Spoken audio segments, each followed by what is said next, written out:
It's about to go down, son.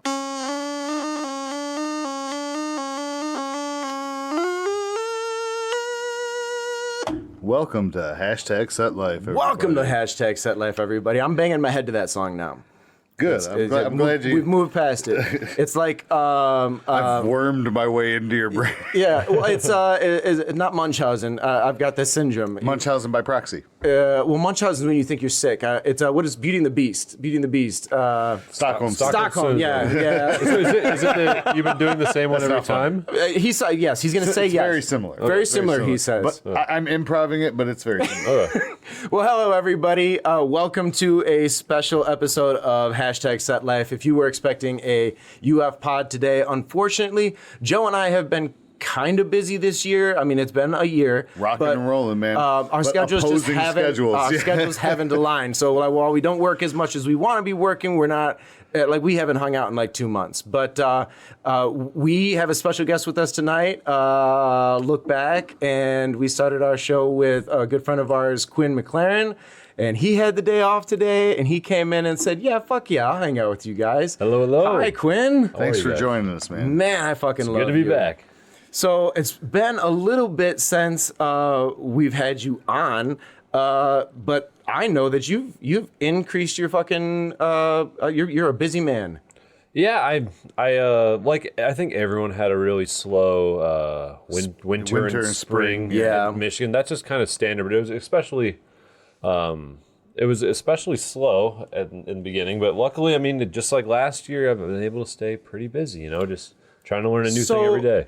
If you don't mind, because we recorded our original episodes like 9 months in advance. We wanted to get a purse going for exactly the reason why we need to be talking to you guys tonight. We've emptied our coffer. Yeah. So my point being that it's been a while in time. While our listeners are fresh to meeting you within the last 20 episodes, it's been some time. So how was your 2023? Like, that was like your first full-time year working in film. How was that? I mean, you started on film, but you've expanded. You've done some things. It was crazy. I started out on covering for a film school buddy of mine as a DIT technician. I really didn't even know. He's like, "Can you DIT?" I was like, "Yes." And I didn't even quite remember what that was from film school, so I'd figure out how to do it. And it wasn't. Now that I actually kind of know what it is. So I'm going to start real quick, just for our listeners. That's a data information imaging technician. So what the DIT does is takes the memory cards from the camera, transports them to a computer, files them for the editor. Depending on the set that you're on, you can sometimes do a loose timeline, a rough edit, maybe do some coloring, so that when it gets to the editor, that work is done. Yeah, and you run proxies, so it compresses the data size of the. You run proxies? Yeah, a lot of times, yeah. Interesting. You're the same thing you do when you're editing or whatever, when you're. Well, I love all the greats say, if you're not doing proxies, you're doing something wrong. That's right. Yeah. So proxies. It was kind of that sort of thing where they're like, "Can you do it?" And I just lied and said yes, and then tried to figure out what I just agreed to. Mm-hmm. And I didn't fake it till you make it. Yeah, baby. it was just straight up fake it till you make it. Like, I was calling Calvin, who was on a different set. Shout out Calvin Johns. Yeah, I just kept calling him. I was like, "Dude, how do you do this? How do you do this?" And they never ever figured out that I had no idea how to DIT, but I made it work, and Calvin knew. So obviously you didn't corrupt any files. No, nothing went wrong. I just kept calling Calvin, but Chuck, Dylan, all the people that were all on set, they never figured it out, and I jived with people. I did a good job. Now. Yeah, they're gonna know now. Tell everyone.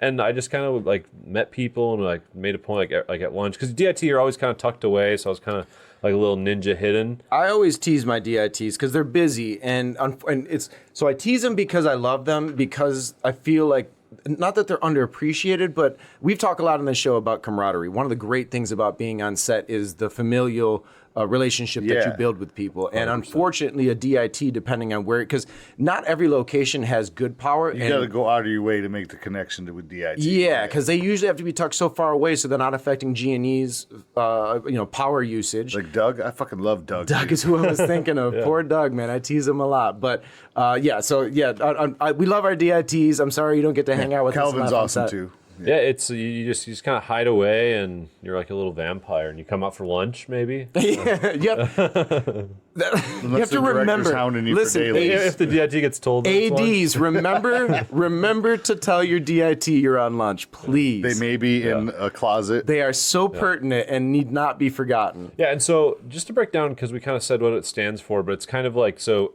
it's interesting because it's like it's almost like a filter. Like the whole production, they shoot it, you light it, you do makeup for it, they act it, they record it, and then it all comes down to this little card, and it hands to DIT, and it's like if he messes it up, everyone's day rate, the actors, everything, it's all for nothing.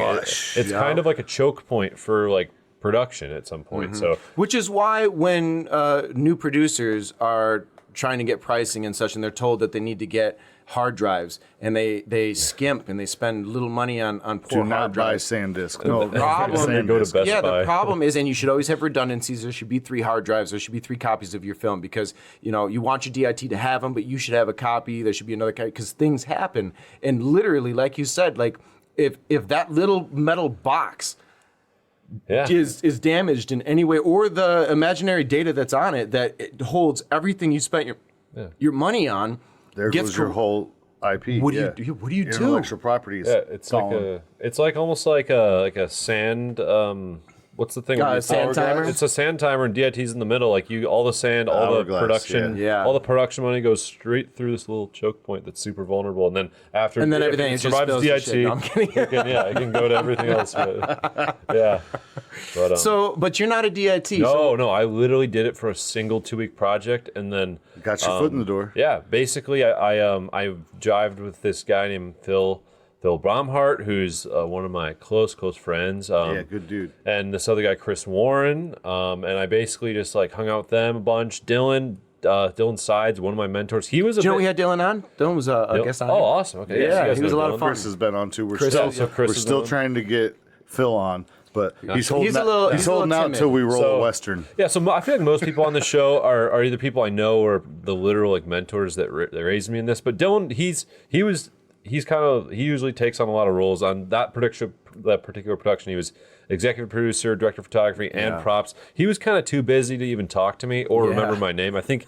he saved my name as it started with a C. It was like Clarence or something. It was something crazy. Like I remember like 3 projects later, he was like showing me like what I said to him to like refute like that I didn't tell him something. I was like, Dylan, why is my name Clarence in your phone? It wasn't Clarence, but it was something like just as appalling. But Clark. It was Clark. It was Clark. I remember from all That's the so shines. funny. Like, and here's the thing. First off, I'm just going to get this out of the way so that for future I don't have to ever apologize, that I will always give my friends shit. If I don't, I literally. So he knows. Even when I was training people, when I worked in If I ain't retail, fucking with you, I don't care about you. When I start people that I like, I'll be like, listen, if I'm not fucking with you, there might be a problem between us. Exactly. Because if I don't like you, I'm just not going to spend the extra time. Like I love being sarcastic. I love being teasing. So that's one of my love languages. So I love everyone that I poke fun at. So to tangent your story, back a couple years ago, we had Jeff Burke on a set. And it was the first time that Dylan had worked with him. You know what Jeff looks like. Yeah. Jeff is a different looking person than Phil. He looks I'm not like- going to call them out, but they are not identical people in any way. Jeff kind of looks like the guy from Duck Dynasty. Phil kind of looks like Bear Grylls if he didn't shave for like 6 months. But Kind of like a good representation. It took Phil 6 years to grow that. It's a beautiful beard. It's a good beard. It's a good beard. So the entire shoot, he kept calling Jeff Phil. So we started adopting the Fight Club. We're all Phil. So we are Phil. If you're ever on set with me and we make that Phil joke, It's still a joke related. today. His name is Philip. It is so- We still make that joke His today. name is Philip. His Baumhart. name is Philip Baumhart. I am Philip, but We we're are all Philip. part of the same compost heap. We are all part of the same sandbag heap.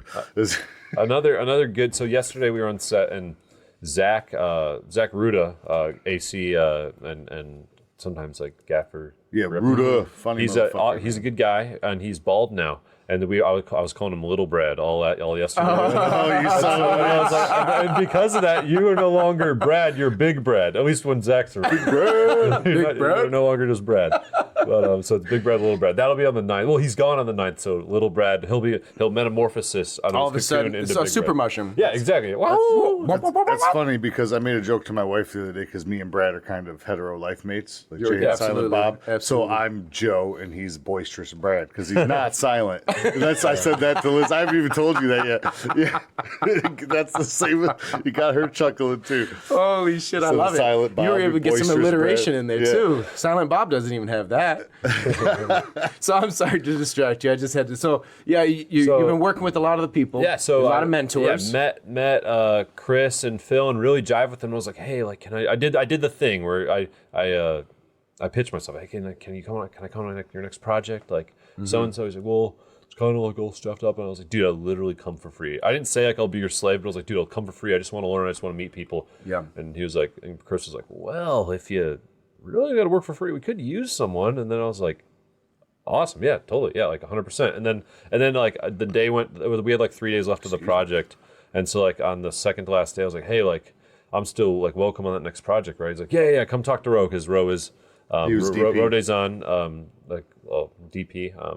He was DPing it. It was a movie called All the Shine, and then cut to All the Shine and met Joe and Brad. Hell yeah, man. Brad was Yeah, ADing yeah. it. Joe was gaffer on it, and yeah, it was a super cool movie about. It was like kind of. It wasn't really a chamber piece, but like it was all at like one location, so it was like Yeah. it was like Yeah. kind. It was felt a like very chamber clever Buffalo movie. Soldier, horse yeah, ranch. kind of like So cool. riding the line of like voodoo, hoodoo with like herbology yeah. and spirits, and I had fun with it.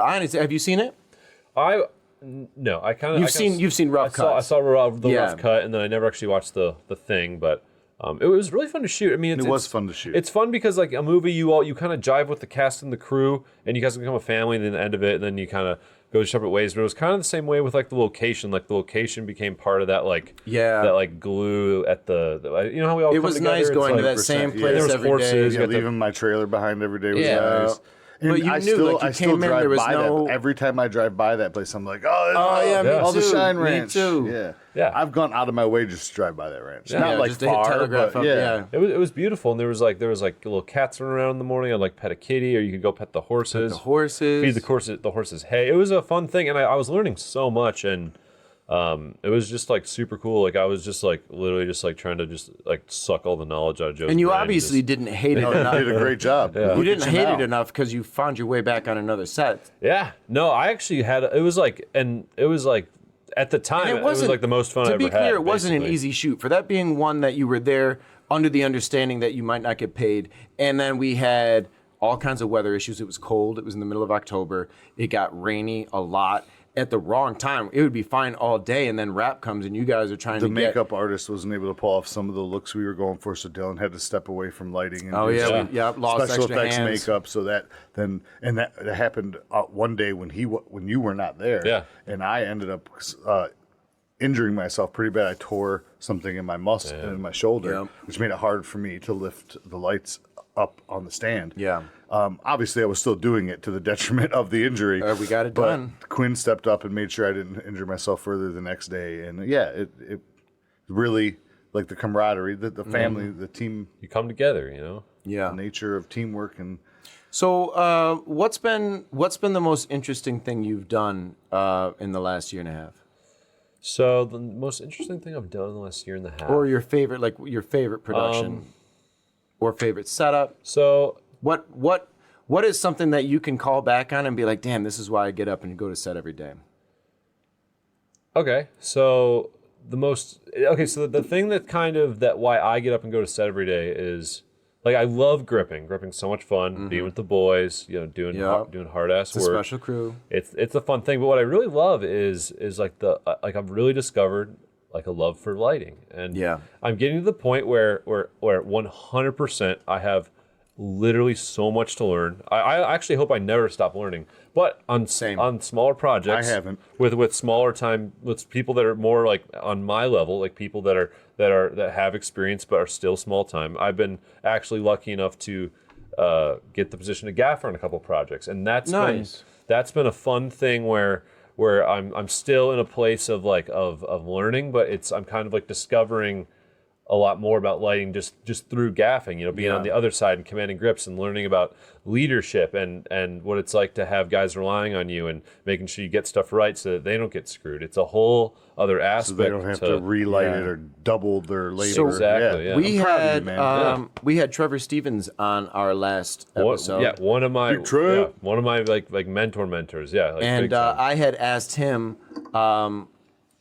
Oh man, now I just forgot the question. What did you? I was say? talking about gaffing, leadership. I asked him, when do you know? Because he loves rigging, he Yeah. loves gripping, and he's been in the business a long time. But now he's gaffing, and I was like, when do you know when it's time to be a gaffer? And he said, you don't. At some point, you just have to go and figure it out. Someone may say to you, "Hey, buddy, it's time," or you personally just decide to take one project that you feel is safe comes up or a risk, and you just have to you say roll yes. the dice. Like yes, because here's the thing: the reality is you can most certainly fuck it up, and that may put you a step behind, right? But I don't think you can be afraid of that, because if you personally, 'cause not everybody knows everybody. First off, it is a super, as large as this world is, it is incredibly small. It's incredible how often we run into each other. You have to always be mindful of the network, and as we always say, you are a product, and you must be. People must want. It's the most important thing you can bring to set is you. Yeah. Your skills are important, and if you're why good at they what you call do, you back they will because call of you. But not just your work ethic, but the joy, personality that you bring to the set. Correct. camaraderie. But that aligns, because that's a perfect example right there, where you were like, at some point you said yes.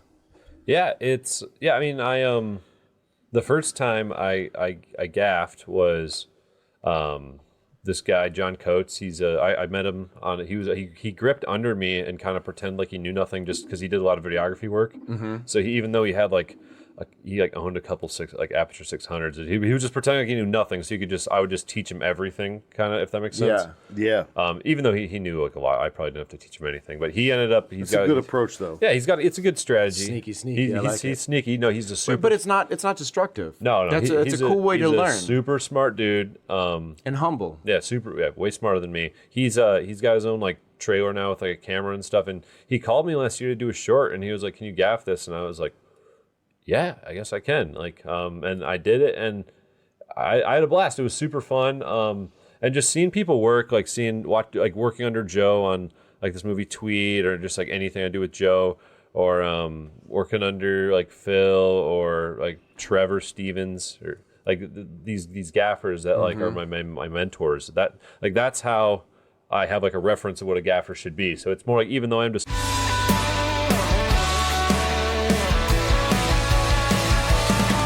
Hey, welcome back to #SetLife. We had some unfortunate technical difficulties, but no big problems. Quinn did get cut off, so we're going to have him start finishing that story. Yeah, so before Brad spilled his beer on the hard drive.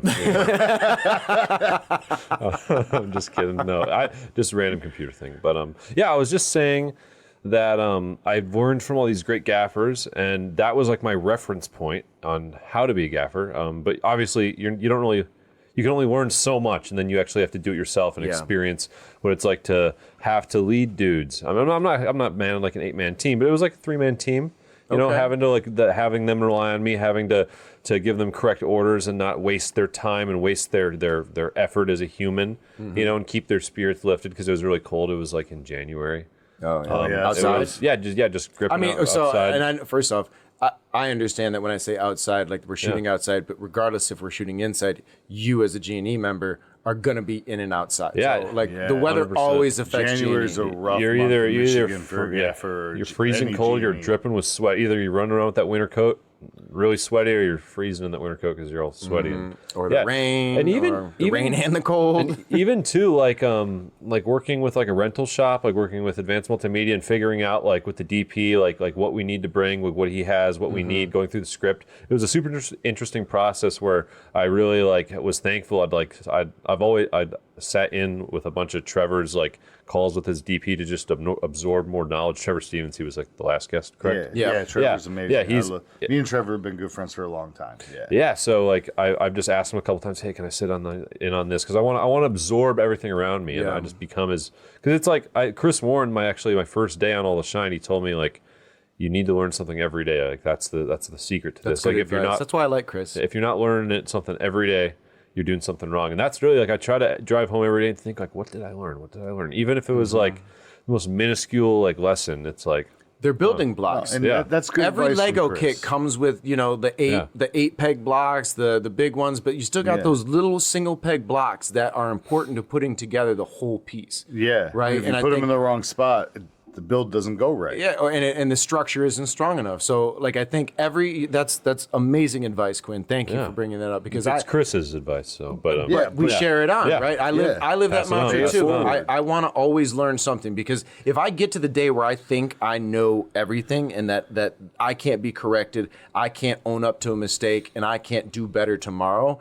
then why the fuck am I even still doing it? If you've mastered it, go fucking sit down. Even if I have more experience on set than anyone else that I'm on set with, that doesn't mean there's not some perspective, some new trick, something that somebody can teach me. Yeah. There's no way I've learned it all. Yeah, I think another thing with that, especially learning from keeping someone, up with new with technologies and no stuff. experience, gives you the benefit of they're not locked into something. So when they're looking for solutions, they've got a clean slate, right? Yes. And they may come up with something fresh because they don't know the rules. And that can be like, you know what?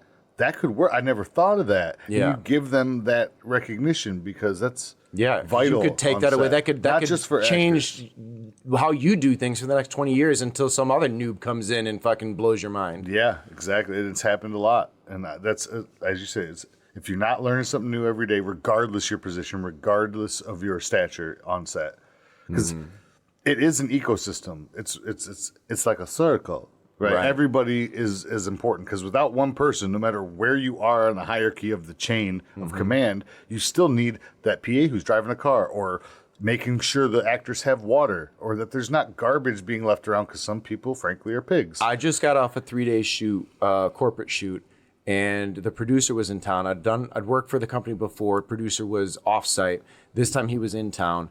And we're low staff, like it's a very skeleton type crew. Yeah. And so we don't have any PAs. And at first you think, okay, because it is a simple shoot. Like there's a lot of not easy, but like it's low stress, right? Yeah. Like we still have to hit our goals. We still have to maintain time. There's still challenges. Yeah. But they didn't feel that there was at the time. They did not feel that there was enough need to pay somebody to come in and do some things. But he found that he was, and he told me at the very beginning, he's like, listen, if there's anything you need me to do, like I am not the guy who's above to do anything. This guy went and got lunch. He cleaned out all the garbage cans. He cleaned up the green room every day. Previously, I did it, and not that I wouldn't have done it, but when I got there, it was done. So if you get to a point that you can't ever turn and his around, actual position was he was the producer. He was the Yeah. reason we were there. He sold the product, I assume. If not, I mean, he's Yeah. in that. He's head of, I'm not familiar with the company altogether, but he's But up there on in the this company. production, he was top of the the man line. in charge. Yeah. Yep. Top of the line of above the line. Absolutely. Yeah. Absolutely. So I just did one out of, not out of state, but out of town, up north, a good 5 hours. Drive, Limerence, shout out to everybody who worked on that. Great people. But a producer stepped up, like he took down blackouts off windows. He did store runs for people because we were all locked in there for 7 days, in this one house. And there was one location that was, 5 miles away, 5 minutes away or whatever for a beachfront. But we were basically a cabin in the woods and above and beyond because that is what was needed at the time. And there was no ego involved. And that's what we're talking about is leaving your ego at the door and just being part of this team. And that's how and why the camaraderie and the familyness of a set can So be let me ask you guys this. What makes somebody like, because you guys are both somebody like that, so I feel like you can speak from personal experience, but we've also worked with people who do it and don't do it. What do you think is inside of somebody that motivates them to be okay with doing things that you're not there for? Things that another person with more hubris could say, oh, that's not my job. What motivates you or others, you think, to be able to? I mean, if you need a minute to think about it, I have my own personal. I definitely have an answer. Okay. So I can go if Quinn needs time to think. You or go first. Okay. Yeah. So for me, definitely it is like this is a collaborative art. I go in knowing that. A big philosophy towards life I take is you have no control over anything but your reaction to any given situation. Yeah. Right. I can't control the situation. I can't control what you do. Can't control what you do. I can control how I react to it. Right. And knowing that going forward, I'm always conscious of how can I be of help? Because this is work. This is, it's a professional setting where we have an end goal.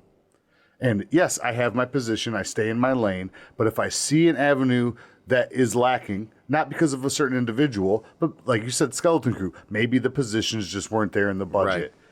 If it's not taking me away from my duties, it'd be a disservice to the production for me not to do it because I noticed it. How do you feel about that, Quinn? Yeah, that's like a pretty good way of quantifying it. I mean, for me personally, I really feel like my job is to like twofold, like be the absolutely best I can at my position and be the type of person that, or be in like the proper mood and the proper like aura to be the type of person that someone can hang out with for 15 days straight, 12 hours a day. And a lot of times that is going the extra mile for other people and building those bonds and like the PAs are out doing something else and Brad needs something, so like I'm gonna do this or something, or the makeup girl needs her like big case lugged up the hill or something like that. I mean, it could be little things, it could be some like huge thing like Dylan Sides, like he in the past, like I drove when we were up in shoot up in Saginaw when we were actually Detroit based. I drove a whole like prop police car up there, and it's not just like it's not just out of the goodness of my heart. It's that hey, Quinn really like hooks me up. He's gonna and he brings me back on. You know, it's like it's like so going next mile for other people. You know, there's nothing wrong with having a little bit of a selfish reason for it. I mean, like we're all here for ourselves, even if it's just the love. But yes, it is a business. Like I would never do it for for just some random person. But it's like no, Dylan gets me a ton of work. I want him to continue to get me a ton of work. So we're going to continue to go the extra mile for each other, and it's just going to be like an awesome ride. Yeah. Hell yeah, man. Good answer. Yeah, I think because it's show business and the show must go on. So we do what we can. Yeah, and we do talk a lot about building a network, and I don't think we'll ever stop talking about that because I think that's one of the more important parts. But cultivating a network does mean sometimes, extending out beyond. I don't want to say beyond your means. Never go beyond your means, but beyond your comfort zone sometimes. Checking yourself at the door. For example, that police car is not comfortable to drive for 2 hours. And I don't mean like your butt hurts. I was afraid it was going to die and I wasn't actually going to make it to the movie. You know? It is a movie car. It's not like a practical daily driver. It gets blown up all the time, so it's like... No, that was a different one. That one hasn't been blown up yet. That one's been wrecked now. Yeah, it's trashed. So I mean, let's use this as an example because it's something we can relate to. You have your car. You know when you get in your car every day what your comforts are. Whatever you drive, whatever your comforts are, however you go about listening to your music, however you go about finding your zen when you get to work. When you're taking something that's not your couch to work, and it's something else that takes everything. And that police car, the radio's not the same. Like there's... When we brought it out for Fatal Dispatch, Chris had a Bluetooth fucking speaker so he could listen to his music because otherwise he's stuck with the radio. And it's like, these are things you do that aren't end of the world for you. That didn't hurt you to do that, but you were displaced from it. Yeah. And minor or major, that was minor. Well, like for that week movie up north, if I'm away from home and I don't have my car, the only comfort I had was going into my mobile office of my truck and, I don't know, FaceTiming my wife or, you know what I mean? Like just having getting away a from private the pack for moment away from the pack. Yeah. Because you're all staying out. I did a couple away shows this year and you do find like, you start to feel obligated to hang out with everybody. And sometimes you just want to have time by yourself. Yeah, it's very important to have your personal time, whether it be alone or with your loved ones. But yeah, like you do feel obligated because you want to hang. Like, hey, I've been professional with you for 12 hours. Let's see what we're actually like. Because a lot of yourself and your personality is part of what's getting hired. Yeah. But at the same time, you still have that professional filter. Yes. So everybody once they're like, hey, yeah, we're cool. Like, I love you on set. What are you actually like? Yeah. And so you feel obligated to that because you're feeling a closeness to these people. And again, your relationships never end. So if you are putting on a face and now you have to continue to put on a face because that's not who you are, how you feel, that's exhausting. And I'm not recommending that. I'm not even condemning it, because we do what we need to do to survive, and sometimes keeping peace on set means just going with the flow, right? Yeah, but Joe got to be Joe, baby. There should be no reason that someone should feel guilty about just taking time by themselves away. So I want to get back to today we're kind of just all kind of like doing a half year in review. I was kind of catching us up a little bit with Quinn to kind of see how he's been going. But let's move around the table a little bit. Joe, you've had a pretty exciting last 6 or 7 months. Yeah, it's been a crazy year. Winter and spring was slow, as Quinn said, slower than usual, even for me. And I tend to stay fairly busy. Mm-hmm. So I was busy enough, like the bills are paid, the lights are on. You know what I mean? I was wanting for more work. I definitely like to stay busy. Yeah, just to not get sediment in your knees. Yeah, that, winter onset depression and stuff like that. Oh, yeah. Seasonal. But I was able, through like commercial and corporate gigs, to, like I said, keep the lights on and stay sane enough, right? But it did start picking up for me a little earlier than everyone else. I did a couple movies with new people. I got on with a new film company, Mongoose Films. Mm-hmm. Shout out John, who I've been working with at least once a month. So having a new like sponsored corporate or commercial type person, those like the guys we like did the Full View Dan Production Gilbert thing with, was that those guys? No, that was Full View Productions. Oh, that was Full View. Okay. Yeah. And yeah, so like expanding my income of work, my influx of work from the commercial corporate side has helped a lot. Because even if it's a day or two a month, I mean, commercial rates are just better than gigs. film rates. Yeah, those are good gigs. That is a bit of advice. I mean, I think if you're not yet in the industry, or if you're fresh in the industry, and we all got in. I can't speak for everybody. I personally got in to make movies because I love movies. Yeah. I didn't sit and think about, I want to make fucking soap commercials. But you have to work, right? And if you want to do this for a living, there are a lot of times where, you might be on what you can quote unquote call a boring day or a boring set or less than interesting topic or content. Sure. But the commercial jobs pay better. And at the end of the day, you're still doing what you love. And you're still your own boss. Mm-hmm. You still are working with people. And you still try to learn something new every day. Yeah, and you're still working with people who you enjoy being with, Mm-hmm. And so getting that new avenue helped me a lot, especially to be able to follow the passion of creating narratives, which is why I got into it, right? So creating a new connection or two through that avenue allowed me to take on some more short films and meet all new crews, people I've never worked with, just because my name is starting to get around, and that's refreshing. Of course. Like, I went to one of the MIFIA meetings, Michigan Financial Incentive Association. One about the possible incoming benefits, right? Yeah, about the incentives and how close we were to getting the actual documents in front of Big Gretsch, in front of Big Gretsch. Big Gretsch.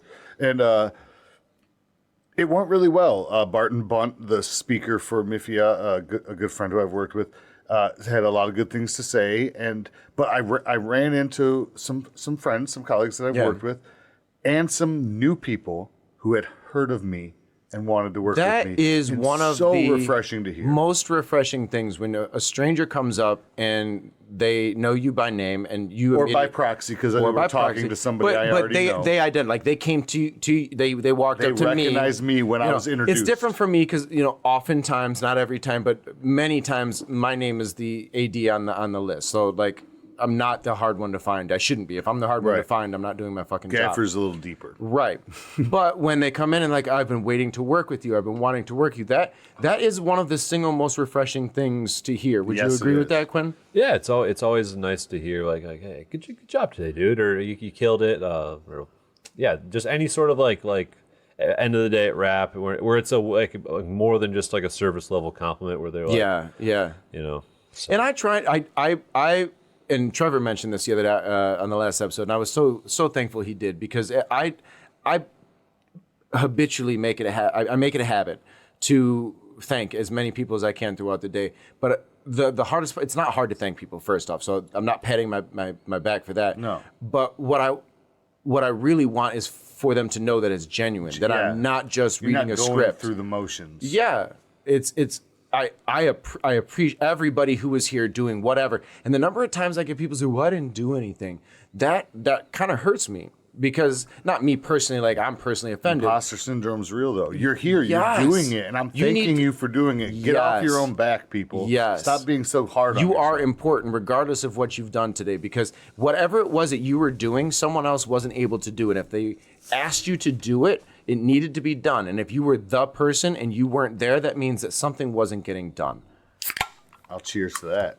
Yeah, 100%. Yeah, even if like the other day, I was gaffing a commercial with that guy John, the guy that I've been gaffing for, and my grip, he was a bit greener, and he was just standing by the 1200 on the other side of this factory, and it was a long walk because he had to walk around all the machinery of the factory, and I just needed him to stay there for when we made 1200 adjustments. Yeah. And he was there for a really long time. I was like, dude, but the time we saved by just because we're good 100%. with two men by the camera. The time we saved by just having you there, like you're playing a huge important role. It just doesn't feel like. And I would just tell him that over comms so he wouldn't like be sad, I know because he's you're green. bored and you feel disconnected, but if you came over here, I'd be sending you back. So Exactly. Yeah. We're saving time. Yeah. We're saving money by having you over there. You're doing good work. Like, perfect example, and similar to that. That is a really good double example, because down. that does. You will feel lonely doing something like that. To but double down on that. read a book bitch on your too, phone you know? and grab an Apple box, Yeah. because here's the thing, and don't feel guilty about it, because you would not have been asked to do that if that wasn't required. That is what the job needs. Yeah. Right? So similar, but just to double down on your exact point, when we did the MSU Sparrow crossover, right? Sparrow Hospital and MSU with Trevor, and he called me in.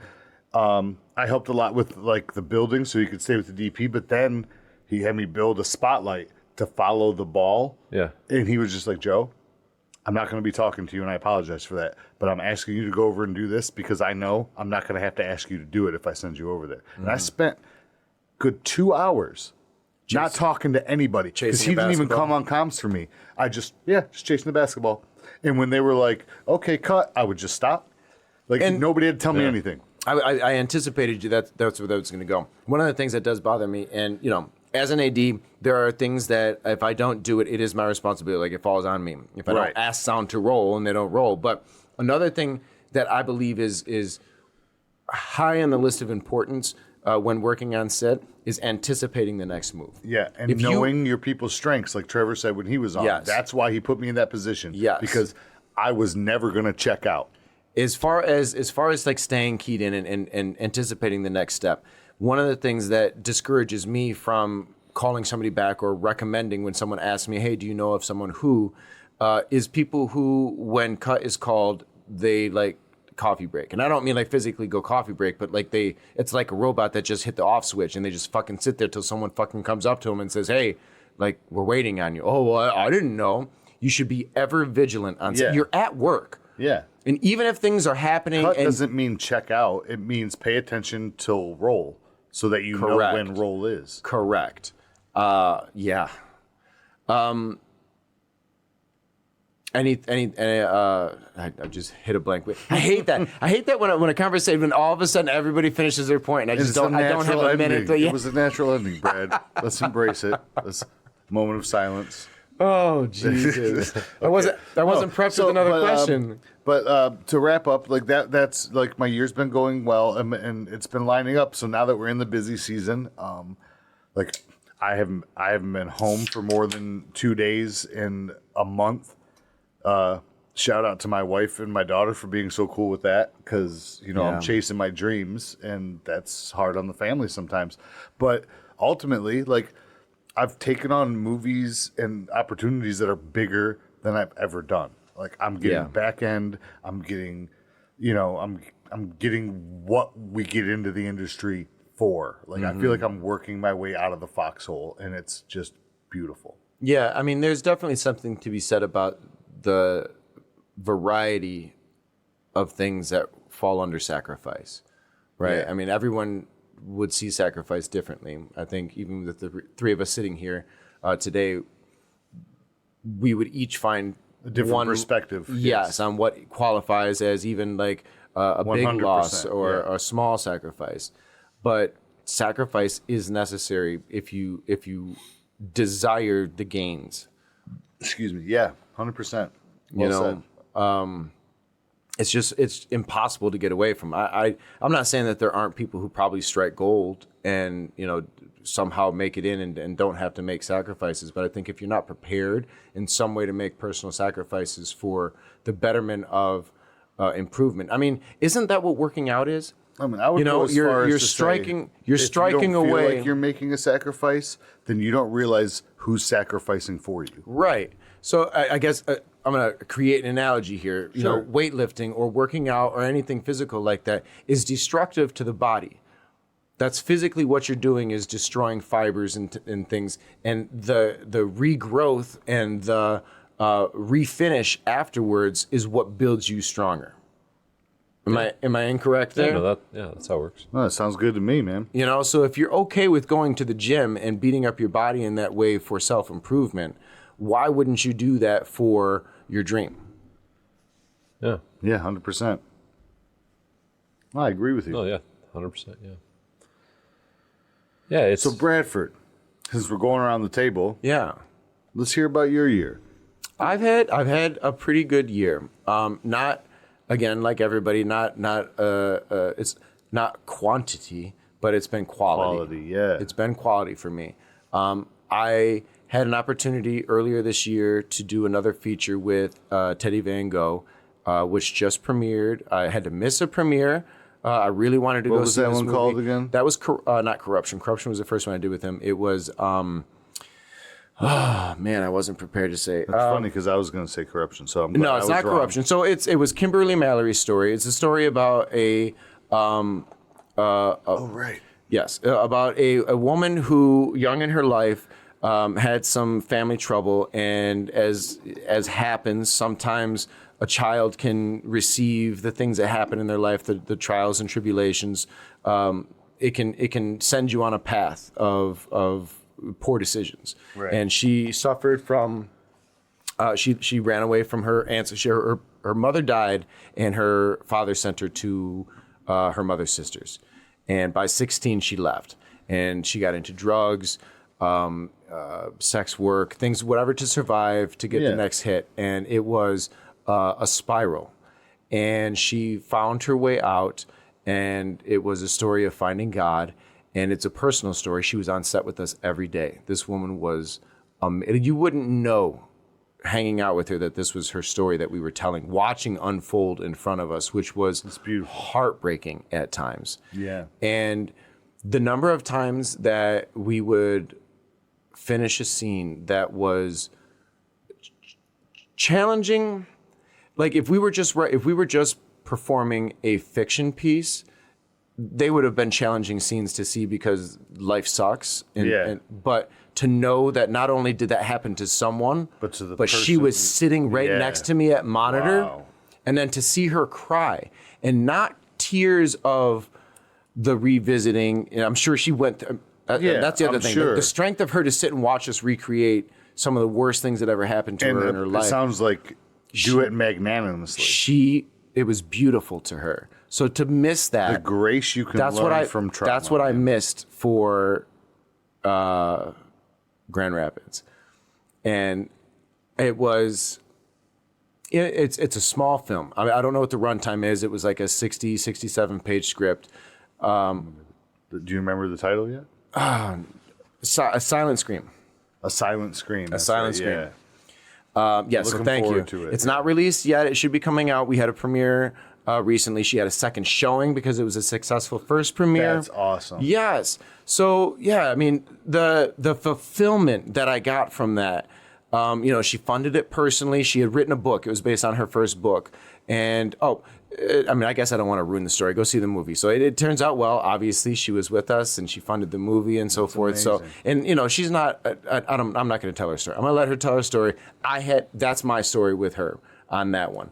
And I was lucky to get that because winter's hard. We've each said that now. Yeah. But following that, I was literally on set. Day before, maybe 2 days before wrap, when Chris called me and said, "Hey man, I've got this thing coming up. I need a second. And I've been dying is probably an over-exaggeration. Aching, yearning. I've been yearning to second with Chris. One of the things that I feel, and this is just to stand behind my own words here, is to learn from somebody else. And as one of the few firsts in the city, and I'm not going to disparage anything. I don't mean that in a disparaging way, but like it's hard. They don't hire seconds around here. No, so I didn't have an really. opportunity to ghost anybody to really see how things are going. So I've created my own methods. I've read, there's very few books written on first ADing. Right, yeah. I've read what I can. I've done, as much research within my grasp, but just like we say about film school, it's important, but it doesn't give you everything. No, on-set experience. And so to be able to have an opportunity, so I did. So I was lucky enough I went to Kentucky, Paducah, which was an interesting place. Sounds interesting. Right before Easter. Sounds boring as shit. Dude, I'll tell you what, like, I'm not going to say it's exciting. You have to make the fun yourself. Paducah, Kentucky. It's Paducah, Kentucky, right? We weren't even sure if we could get Paducah. DoorDash. No hate. We weren't even sure if we could get DoorDash. And we never got the answer because we figured it out other ways. But No, from the Tiki Talks, I've learned that most people in those areas order food, log into DoorDash, and go get their own fucking delivery because it's 25 miles away. it's forever. Yeah. Well, I was more concerned about how far the driver was, not how far the food was. Yeah, right. Yeah. So they just DoorDash their own orders so they can get paid for ordering food online. But it was Easter weekend. I got to work with some actors who I had watched growing up. One of my favorites, dude. And, so to have and as a second AD, you're responsible for guiding the talent to and from their trailers and informing them what's going on in the day, making sure they get through hair, makeup, wardrobe, hair, makeup, sound, from there to set. Yeah. Where are they at? The communication. But honestly, after leaving, I learned I worked. First off, I met new people. There's one of the lead young male actors in it, Shane Graham. Shout out to Shane. We're going to try and get him. I just spoke to him the other day. What was that movie we watched of his? We were watching a show. He was in. Oh man, I wasn't prepared to answer that, but it was on AMC prepared. with. It's an Blindsiding you. AMC show with Pierce Brosnan, but he's Right. performed with Chris Ludacris. Yeah. And a phenomenal scene. He's a great actor. And but it wasn't the State Farm commercial. It wasn't was the hilarious. Wasn't the State Farm commercial. But it was an experience. It was challenging. It was not a high budget film, but higher budget than I've been accustomed to working on. I was able to see a lot. I was able to learn a lot. I was able to work with people in LA.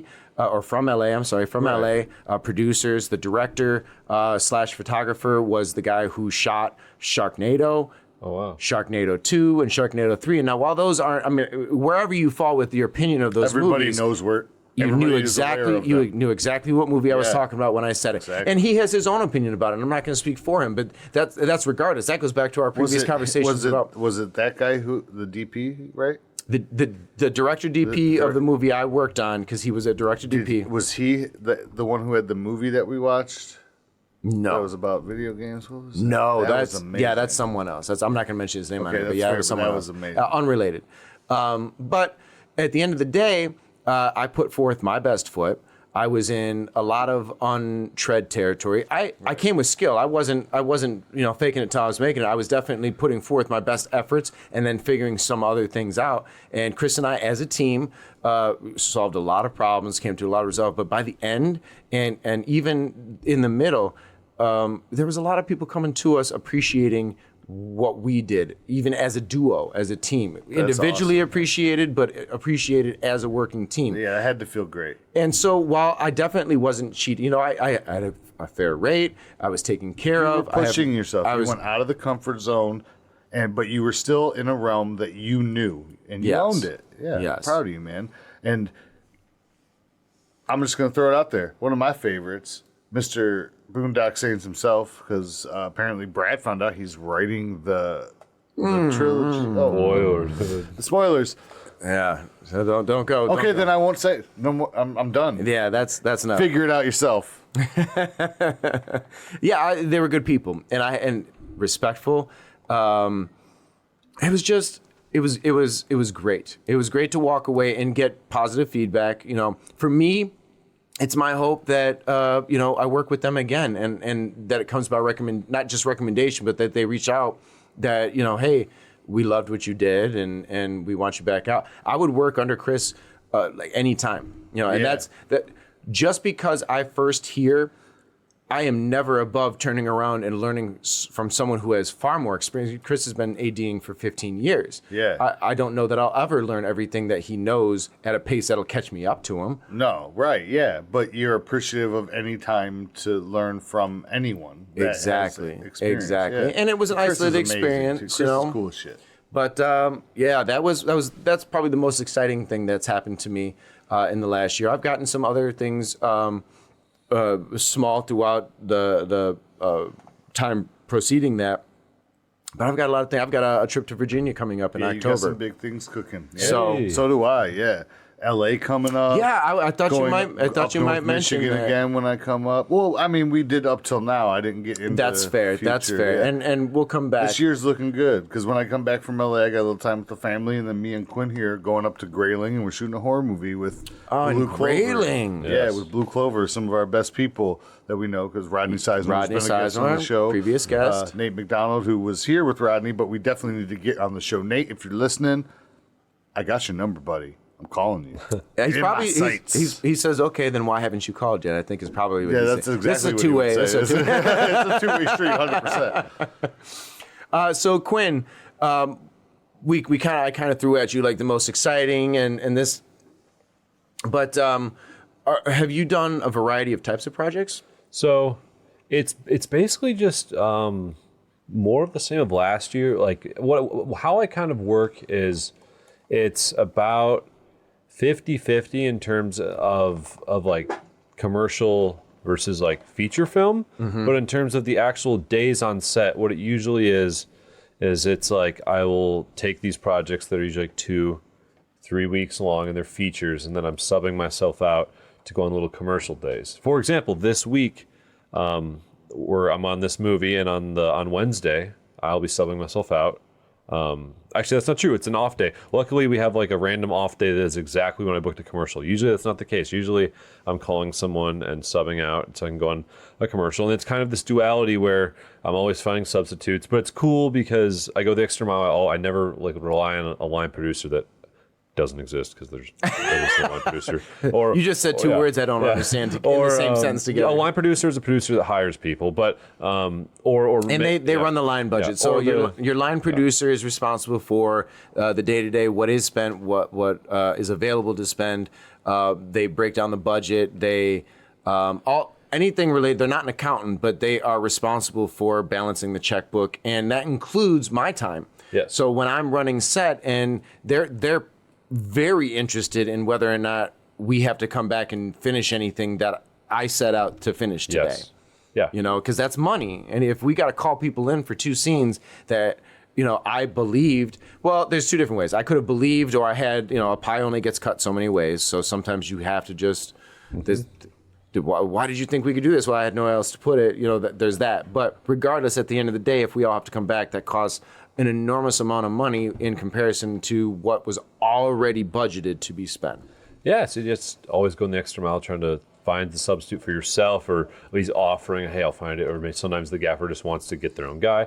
It really doesn't matter. But in terms of like things that I've been excited about that I've done this year, I'm finding that I really love music videos because they come out and it just like it's super cool that it's like we're structuring this usually very like artistic. They usually tend to be a little more abstract unless it's a rap video. Is there a particular artist or video that? So there's this artist named Nicole Miggs. It's like it literally is like I don't know like what they were going for, but it feels like Blade Runner 2047. Oh, like, wow. It's pretty awesome. And Dave St. George gaffed it. Fred Gomez key gripped it. I was just the grip, but it came out. And then this other. So that one's readily available. What's the name of the artist again? Nicole Miggs. She's Okay. really like I've not heard of her. it's like alternative music, but and then another one. Check it out. Yeah. Ellie, long as it's not pop. Yeah, Ellie Anderson. We did. It was this. Trevor Stevens gaffed it, and Fred Gomez key gripped it. It was Luke Jaden shot it. Or no, he directed it. It was another super cool music video. I'm really like finding I love music videos. I got to It's a very small amount of time to tell Yeah. a whole narrative. Yeah, And I it's- love music yeah. videos, and one of the biggest ones I did was also with Advanced Multimedia with Dave. Trevor wasn't able to yeah. be there; he was actually on vacation in Mexico. Lucky Wow. motherfucker. That's what you get for taking But vacation. Yeah, it was me, Dave, Fred, and Spencer Hado. I don't know if you've met Spencer yet. yes. He normally works in camera, but he's a great dude. He's funny as shit. But for City in Color, Dallas Green. Oh, I remember you that showing was me that. dope, Oh my dude. gosh. 3 video run. It was 6. 6? 6. videos. We did 3 in one day. Wow. Fred was there for 3 days. Dave was there for a day and a half. So like on Thanksgiving Day, because they're Canadian, Dallas Green, Dang. they were filming, and everybody They else don't was give a like, shit about our turkey. Right? No, because we don't give a shit about theirs. Wait, you killed Indians and stole their land? Why the fuck are we Well, celebrating? And Fred's Cuban. So he was like, yeah, I'll fucking, I don't give a shit. give a shit either. My mom's in Miami. What the So fuck, in right? Kentucky, I worked on Easter. Yeah, It was right. it wasn't an emergency day. That Show was a scheduled business. day. We were out of town. What were we gonna do? Yeah, what are you gonna Yeah, fucking go go to home. brunch? You were right? Oh, fuck off. Yeah. No, but yeah, so Fred did like basically 3 videos by himself in a day and a half. That's Wow. Like 'cause he was the only G&E on. Right? I wish I could do it. So my was him first and couple of Spencer, years when I I was guess. gripping, there was a couple of music videos that I worked, and I had fun. But I've not worked a lot. I did get to work on one a couple of months ago, Johnny Germani.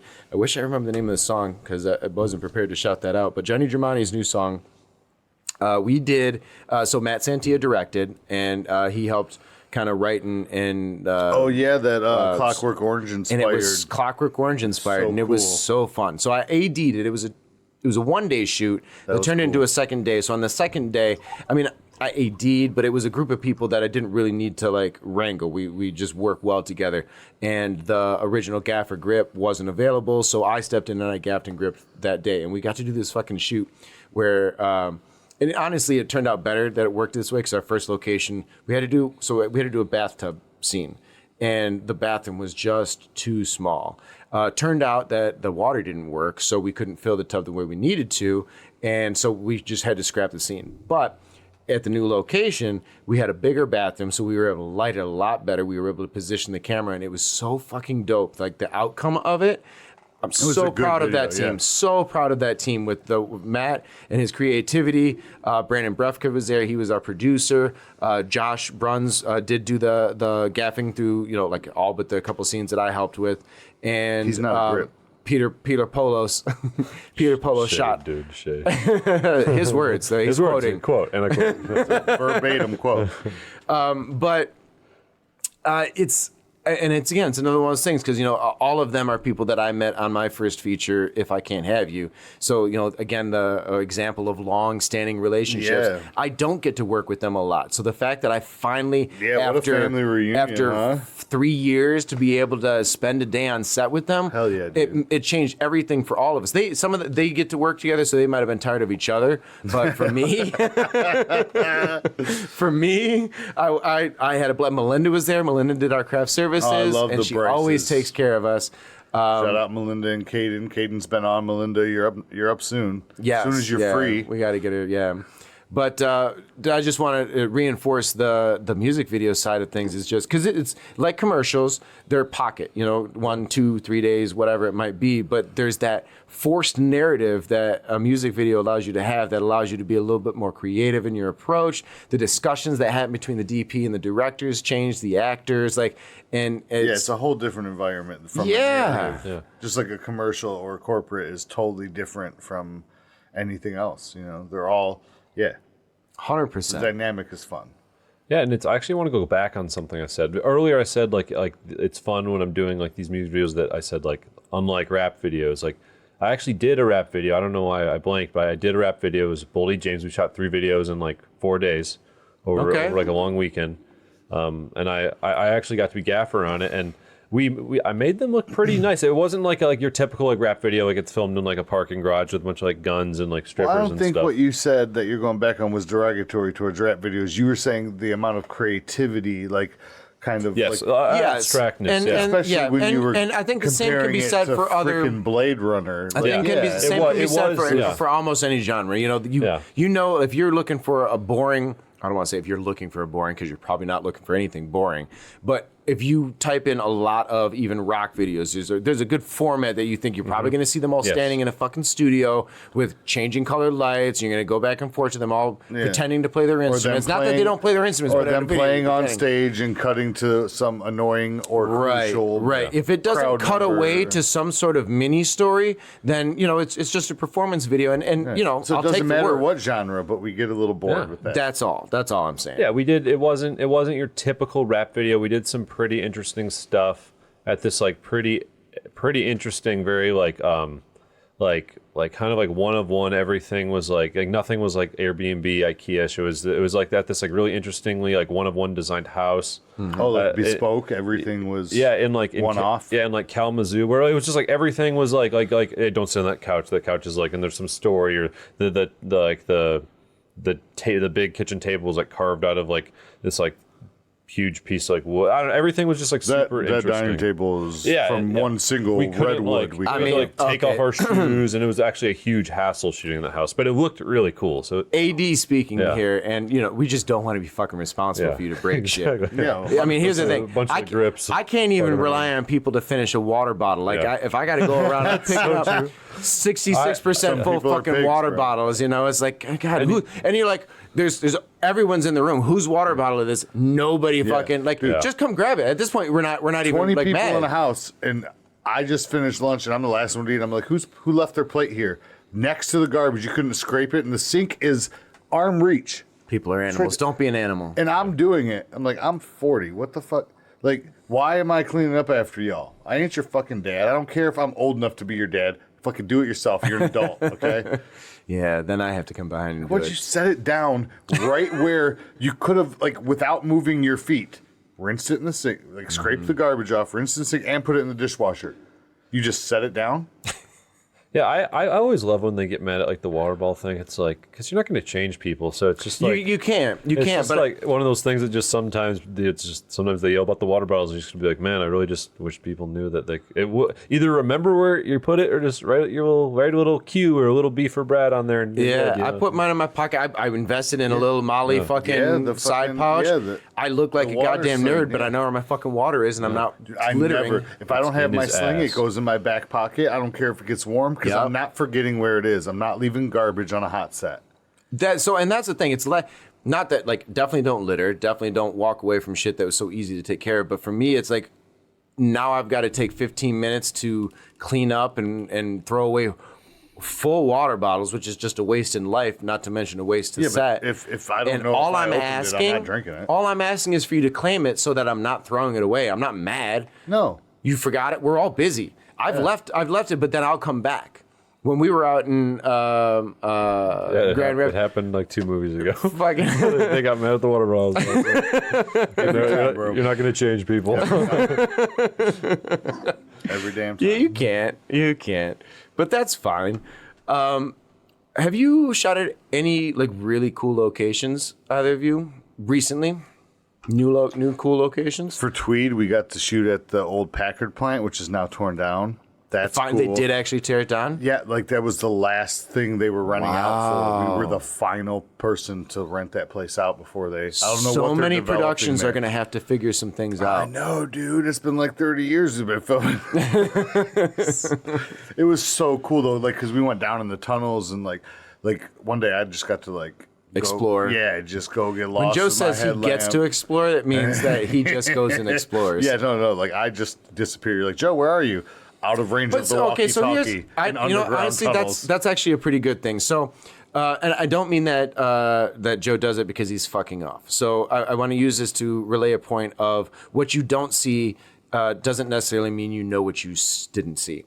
Yeah. Okay, so what Joe is doing is first off exploring the layout. So he can know when things move around because it's very likely when you're at a location that you're not going to be shooting in one room. Right. So for him to get ahead of it and figure out how he's going to be able to get things through. I need to map this whole location in my head so I know where to get around. I know where the outlets are. I know where lights can go even if the talent isn't there. Can I go back 20 feet and do this? Especially when it's abandoned tunnels with like a quarter mile, no access at a time. Well, and then if you don't have a location manager, or if the person who did no tech secure it, like, yeah, I need my hour tech scout. I go and I ask, like, oh, okay, so the guys are asking for this. You know, oh, you know what? I think there's a number. Oh, we've got a number. There's a guy on call, and then you call them, and it's past their work hours. So of course they're a beer in, and they don't want to answer the phone for some unknown number.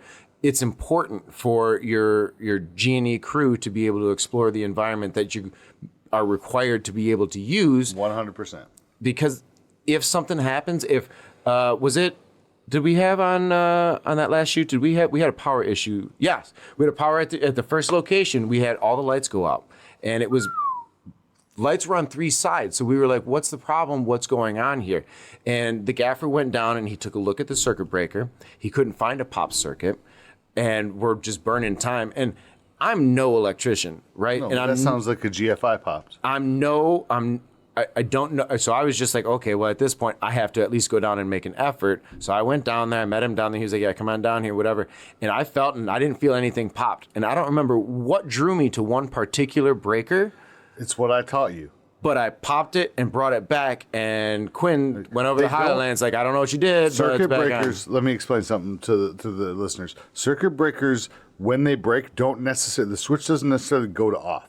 So no, it's like in the middle. I was waiting for the and what I've told you, and I've shown you this, is without pressure, you just run your hand down the side of them, and one of them will go click, and that's the one that was broke. It just didn't click over, and now you just turn it back on. So it was found the one. Yeah, I found the one and clicked it back on. Oh yeah, I mean, beautiful. It wasn't a genius move. I'm gonna claim happenstance, but hey, I'm gonna take that was somewhere back in your animalistic subbrain. Joe saved the day. I'm with that. Somewhere in your brain, you heard me and remembered. My point of the story is this is why things need to be explored, because in that particular location, this is probably the 3rd day we were there. Originally, we weren't even allowed into the area because the homeowner was there and she preferred to go down and manage that, which I completely understand if willing. Yeah. She wasn't available. So we were down probably 15, 20 minutes at a point to shoot a scene that was dropped the previous day because there wasn't time. So now we're moving this scene so like to lose more time on this fucking scene. Yeah. I've been in houses where that happens, and it's actually an old fuse box, and they don't have... Those still exist? They don't... Well, if you haven't sold the home. If you haven't sold the home, and you haven't updated it. So, and they don't have extra fuses. Because, do they sell them? I bought a box last month. Well, the fact that you're out means you definitely need to rewire this house. But yeah, like knowing how to address that, I'm like, okay, well, this is a fuse problem. Fuses are hard to find. Like Home Depot probably doesn't sell them. Some of them will, but you have to know your specialty stores. Like you can go to Duke's Plumbing Co. In Dearborn, and Dearborn Heights actually, and on Ford Road, and they will have. I mean, it's a plumbing company, but they will have fuse boxes because they serve. Like the reason they're still around since the 40s is because they service the Edison district. All those old houses that still need those fixtures. Electric companies are one of the few companies that can still be a monopoly. Well, this is a plumbing company, but they have some electrical stuff I'm sorry, in there. I said electricity. What I meant was utility. Yeah, utility. Yeah, those specialty hardware stores that aren't big box chains are around for a reason. Yeah. Because you can only find that stuff there. I actually just did a DTE hit piece, like a nonprofit that specifically exists to end DTE's energy monopoly. Really? I gaffed this kind of mini doc infomercial commercial anti DTE thing. Really? Yeah, I was but it's crazy because my literal punk rock. My little best friend, the best man at my future wedding, his dad is the head of DTE's loss prevention. I was dude, I'm totally. Hey, listen, man, you were just a contractor. Yeah. You're just a client. Hey, commercial rates. They're just I mean, listen, all they wanted me to do is point some lights. That doesn't mean anything. Yeah. I have taken a commercial job I didn't care about just so I could do the feature I couldn't afford. Yeah, I mean that's what it's all about. That's a good point, Joe. I actually do have a surprise topic for us to discuss when we NFL go. But draft week came into Detroit, man. I cleaned up 3 days out of that 7-day week. I made fucking money. Yes. Man, I forget what point I was going to make when you just said that. You said it pays the bills, right? Yeah. Yeah. I think that you have to really compartmentalize sometimes when a call it comes in, because like with features you're on for many days, and sometimes you think about, like, is this content that I like? If you're hard up and you just need a job, nobody's calling you, should take every work. But if you've got a choice between 2 or 3 opportunities, now you have an opportunity to be like, what is going to be the most fun? Yeah, not only the most fun, but what's going to pay off the most in the long run of my career. Not even will I have more fun here. Will it afford me more opportunities? Will I be able to try something new? Is it going to push my role? Yes. Is it going to take me out of my comfort zone enough to grow? Am I going to be able to do something different with the toys that I play with every day that it elaborates what I can do with these toys, right? So 100%. And then when it comes to commercial work, then it can be a little banal, right? Like it is what it is, but like just do the job and do it awesome, so you can keep doing it, because you said they pay for your features. It affords me the feature. That's what I was like. Yes, I will take a rate that I would turn down because I just made. Okay, I've done 2 or 3 commercial gigs. Now my month's bills are paid for, but I still want to work. But I can take anything I want because I'm not worried about the fiscal or financial responsibilities. I'm concerned about my art now. Right. Yeah. It gives you that freedom. That's thank you. And that's what I wanted to elaborate on. Same kind of thing, but from the lens of someone who's a little lower on the totem pole. When picking your gigs, it's you got to really look at through the lens of like who am I going to get to meet on these things? Yes. Like, because meeting someone new or meeting a new group of people, it can be worth $0 or it can be worth like $1 million. Yeah. You have no idea who you're going to meet and what they're going to bring you. I have turned down double pay for half the time because it's a whole new group of people. Yes. It's a whole new network for me. Yes. That's more important than money when it comes to being an artist and being in this industry where we're all artists in a different facet. Mm-hmm. I know I'm on the tech side, but it doesn't mean I'm not an artist. Like, I paint with light. I love painting and composition with light. I'm fucking addicted to it. I'm infatuated with it. Yeah. You don't get that with everybody. No. Me and Trevor could talk about this shit and Quinn for days. Yeah. Days. And you'd be like, "Are you going to shut up?" No. I just Googled something and learned something new, so I'm starting over. So, unfortunately, we weren't able to present our listeners with a UF Pod discussion this week. So they might be a little hungry for some movie discussion. So I'm curious. If whether it be new or old, any movies that you guys have seen recently that have stood out to you as like, damn, I'm glad I saw that. I got 2. Yeah. So I saw the A24 movie Civil War. Yeah. And some people hate on it, but I thought it was like super powerful. It was the main thing that I thought was super powerful about it was I'd never really even thought about what it was like to be like a wartime or like tragedy photographer. Same, dude. And the perspective of just like you can actually make more of an impact on the world if you just take the picture and don't just stand by. Yeah, just stand by, watch documents so the world can see. Like, think about it. Like, what if like no one ever took pictures of the concentration camps and just helped the people, right? And then everyone was out, or changed the flow of what the public knows in Vietnam. Exactly. Yeah. Once news journalists started putting their lives in danger in Vietnam and bringing that information over to America, regardless of what your opinions are on one thing or another, you have those opinions because you now have an opportunity to have that sneak peek in there. And as dangerous as it is for a soldier, how dangerous is it for somebody who is not only untrained but not welcome? Yeah, and the soldiers don't want them there either. Yeah, it was just crazy. And then like that, brilliant, yeah. It was a super good movie. And then also just like the idea of like art, not some like future apocalypse, but like today's America in like an apocalyptic state. And then like interesting characters kind of moving through, even though the story arc was more of just like the typical hero's That was journey. one of the biggest. Yeah, it was kind of a It's like, slow. I mean, I have notes. There are like it's not perfect. The other journalist that came in, I thought was a great addition and great breakup to the flow of the story. And then without spoiling anything, cool. I know this isn't a sport. Pretty awesome battle scene at the end. There's a decent amount of payoff. I'll just say that. Pretty cool end battle scene. I agree with Quinn. I would recommend seeing Civil War. First off, Alex Garland is an artist. I love him as a writer. He's brought us our previously watched Sunshine. He brought us 28 Days Later, Ex Machina, Annihilation. You know, he's moved out of the writer's seat to direct a couple times, including Civil War. Yeah, amazing artist, yes. I saw that when I was in Kentucky, and there was a lot of discussion. I saw it with some of the other crew and the talent, and everyone had different reactions, and I was kind of alone. So at some point, I just started to agree that I never said that. Oh yeah, no, it was a shitty movie. I agreed with their points because they were valid points, but that was the end of it. I still thought so it was a Spielberg moment, because anytime anybody brings up Spielberg around Brett, he's like, I don't get the deal. Like, he gets it. He understands all your points. He just doesn't love them. I just don't like him. Yeah, so you kind of the cheese stands alone. Yeah, you're the cheese, and I didn't want to get, but then Limburger, go ahead. though, And Stinky. The smartest thing about the movie is that even though it's about the American Civil War, like a second one, it wasn't political at all. There was no politics. They don't even share the reasons behind the war. There was no reason That's for it. refreshing. You don't know the alignment of the president character. What was your second movie option? Mad Max Furiosa. It basically took a movie from my like semi childhood coming to adulthood of just like this awesome kind of like.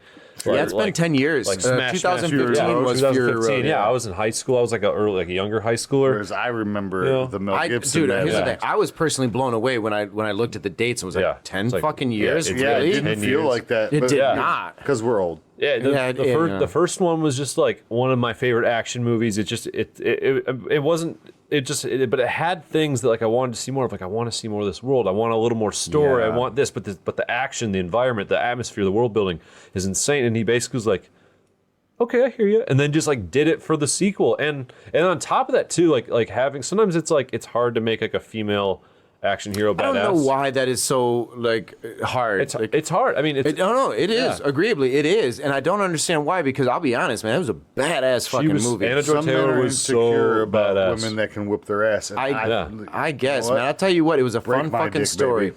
It was visually remarkable, as was Fury Road. Yeah. But what I loved about Furiosa versus Fury Road, and I love Fury Road. Fury Road was an extended chase sequence that just like kind of just kept like snowballing, right? Yes. And just kept getting bigger and bigger and bigger. Whereas Furiosa took a chapter approach and it started very young with a character that we already knew in an older era and told us her backstory. But each chapter was like I don't remember what my watch said when I looked at it, but I knew the runtime of the movie, which I've forgotten what it was now, but we were significantly well into the runtime, and I still hadn't seen Anna Joy Taylor. Yeah. And I was like, what? Like, Where's she at? what's going on? Yeah, Pretty crazy. It was you like could first like feel 50 minutes maybe. you could feel like some unsettlement in the crowd because there was a lot of story building, and that's what didn't have, because Fury Road fell off the story building in the lore of the last 40 years of what was Road Warrior and Mad Max.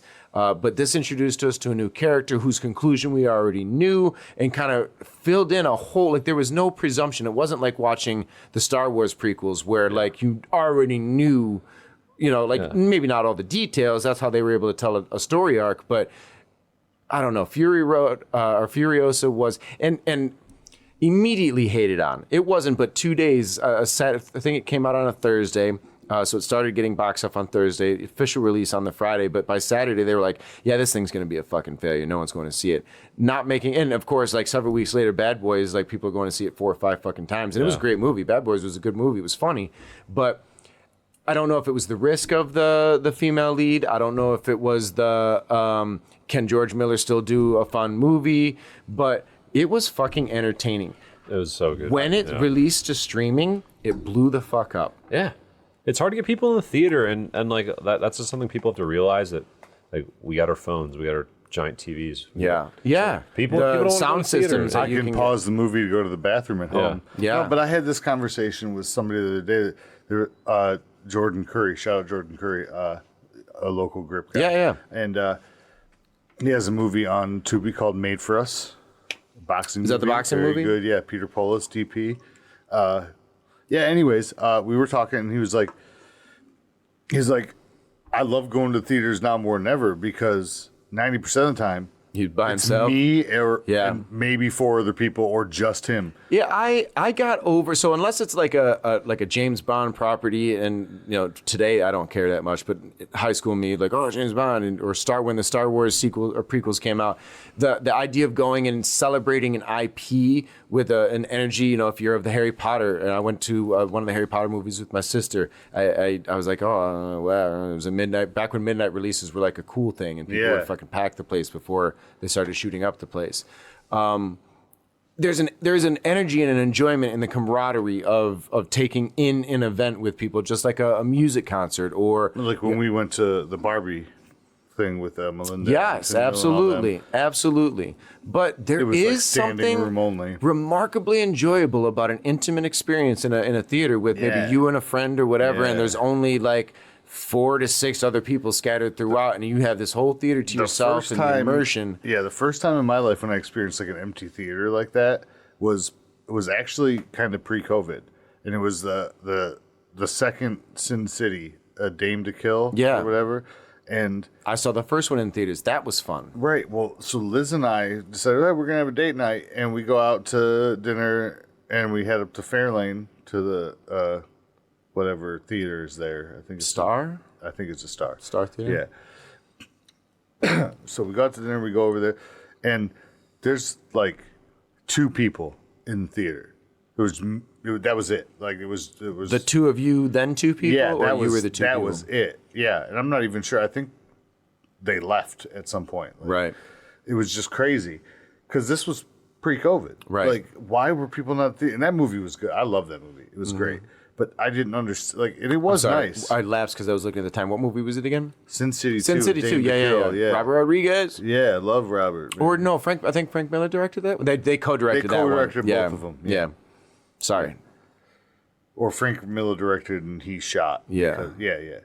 But yeah, I mean, it was seriously good, and I was just blown away. And that's really the only time that I've been to like a straight up empty fucking theater. Yeah. There's been a few other times where there's less people, but not fucking. So with the desolate. schedule that I have, I often find myself in an empty theater because I don't have a problem going like 4, yeah, the 5, 6 matinee. o'clock on a fucking Wednesday because that's when I have time to do it and I don't want to be in a crowded. But no, this there was hasn't prime really time. been. This was post dinner. There really hasn't been an IP that I've been like excited enough that I want Yeah, me to either. participate. I did see Bad Boys in the theater. I did enjoy it. Deadpool's bringing it.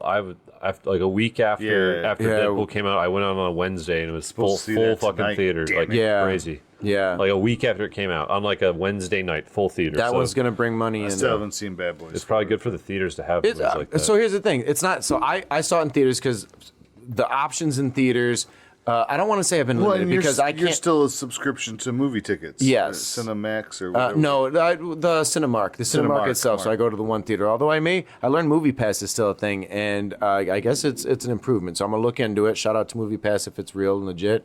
But it's sometimes you're like, if this is my one pass and whatever, like what was anticipated? I mean, you're looking for that anticipated, and we don't have a lot of anticipated movies coming out. And I don't mean like Deadpool and Wolverine, which I do want to see and I am anticipating, but something more like Civil War, when like 2 weeks, 3 weeks before it's released is the first fucking time I'm hearing about it. Right. So that's not, I can't really quantify that as It's not anticipation. anticipated. No, as soon as you find out about it. Now I want to see it, but like I'm 2 either weeks isn't I'm either long enough available for- or I'm not. Yeah.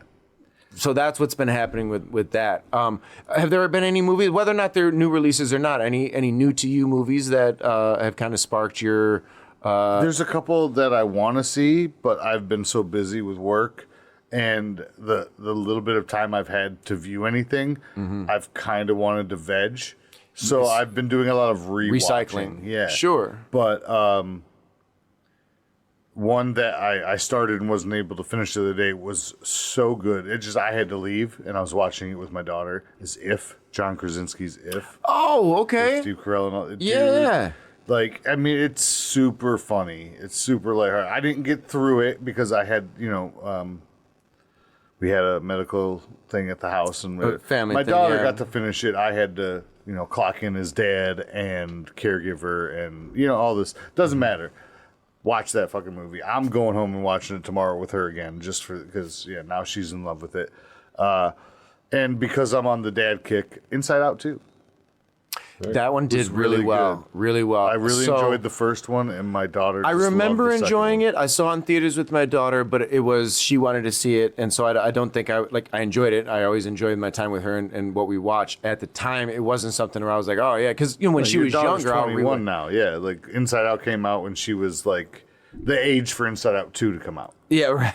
Right. Because now Riley's a teenager. Exactly. Yeah. Exactly. But real quick, a little fan canon about the Pixar world and Riley from Inside Out. She's the mother in Toy Story, Riley. They use the same like facial render and everything. Like no kidding. The actual animators and storytellers are saying that like that's Andy's mom. The lead, all of the things in her head, their head. Riley. Again, It's been a while. Okay. So Riley's the girl child that all of the emotions in are Inside in. Out. Yes, thank you. The child in Inside Out is the mother of Andy, the toy owner in Toy Story. That's a wild canon because of the fact that it's a modern, like she's definitely not of the 70s, 80s. Like Inside Out doesn't take place then.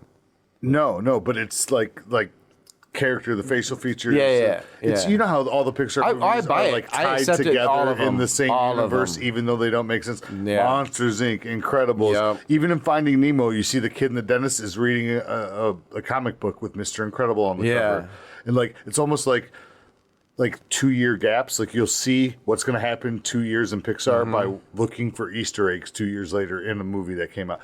Yeah. It's like, have you seen it yet? It's like science. I have not seen it. No. Did you see Inside Out too? No, I only saw the first All right, one. so I'm not. Yeah, Up excellent. is linked to it. Up's in there. No, okay. I mean Pixar, right? If we say If they it's all Pixar, are, they're all. all are. It's extremely interesting. There's 2 movies that I will talk about. One was in theaters recently. I haven't, like I said, it's come to a point of opportunity. There have been movies I've wanted to see, but I haven't been available, and then all of a sudden they're fucking gone. Even though there's less titles being released in theaters, somehow they're still not staying long enough to fill the time. Like I want to see it, and it's gone. If they don't make enough money the first weekend, they're not doing a second. They're not in the business to keep the movie theaters in business. They're in the business to make their money back. So if they're not making money, then it's just a resource. So the one I saw in theaters was Monkey Man from Dev Patel, who wrote, starred, and directed, and it was amazing. Now I think it shortchanges it a little bit to call it a Matrix copy, but if you were to say, "Oh, what's Monkey Man?" and you're gonna be like, "Oh, it's like Matrix," not Matrix. I keep saying Matrix. John Wick. Okay. Single. I was confused. I'm sorry. Single shooter. Are you hearing an echo from my voice? How No. long has that been happening? Okay. Not at all. Okay, so I'm not feeling tinny. Nope. Okay. So Monkey Man is so it takes place in India, uses a largely, if not 100% Indian cast, and it is an ass kicker different than you've ever seen. He's a pit fighter. He's a street kid pit fighter, It's very John Wick-esque. And I don't want to give too much away of because there's a story build to it that you should watch, and then you get. But you meet him in the pit. He throws fights to make his money, and he's just not respected. Like he's just a jobber. He comes in, gets his ass kicked, he gets his cut, and he goes home. Right. But the way this movie is shot, I'm sorry to continue the summary. He finds his way into the underground and gets himself a job with some unscrupulous peoples. So it's Jean-Claude Van Damme Lionheart. I haven't. So that's a recent movie I've just learned about. So we're gonna have to talk about that later. It's from like 1992. Oh, I know it's been around. No, it's been around. That's beside the point.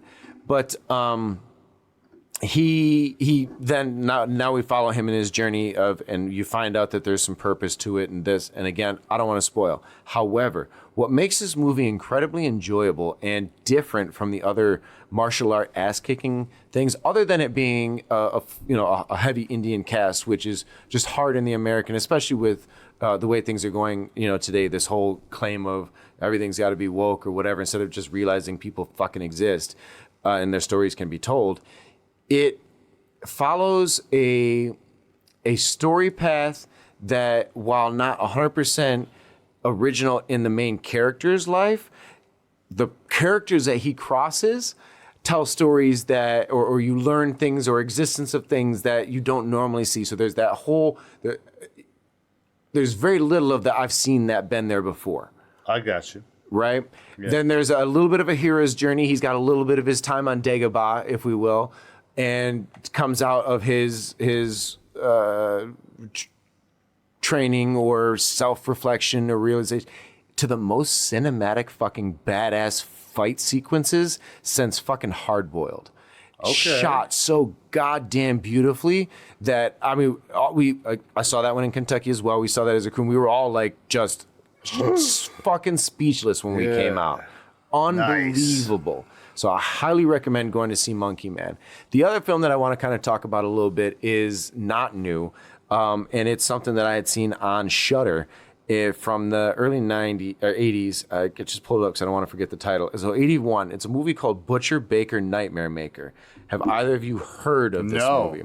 So I'd never heard of it either, and I've been on a thing where I'm just going through Shudder, just kind of says I eventually don't want to pay for it anymore, so I want to try and knock off some shit that I've never seen. And this looked interesting, so I'm going to read the IMDb thing so I don't fuck up the summary and just get your impressions. This is the short pitch on it. An orphan teenager finds himself being dominated by his aunt, who's hell bent on keeping him with her at all costs.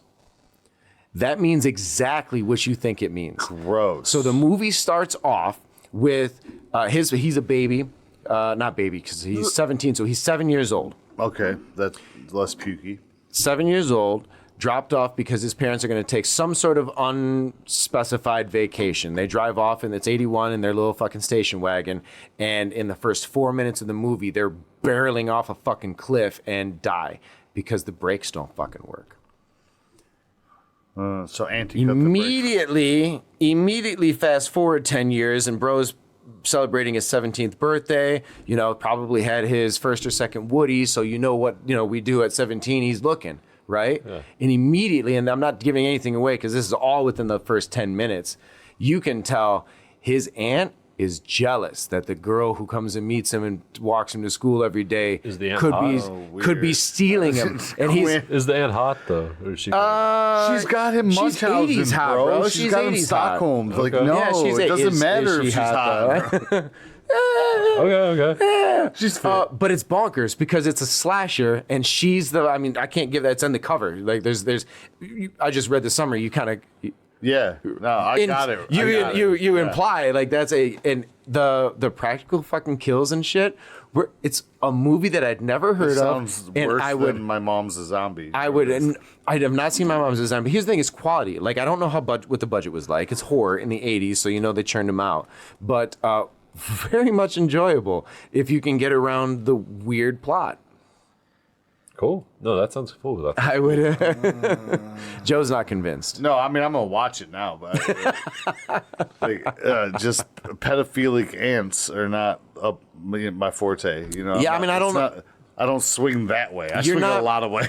You're not on her side, like from the beginning. Yeah, I'm already not on her side. Speak for yourself, Brad.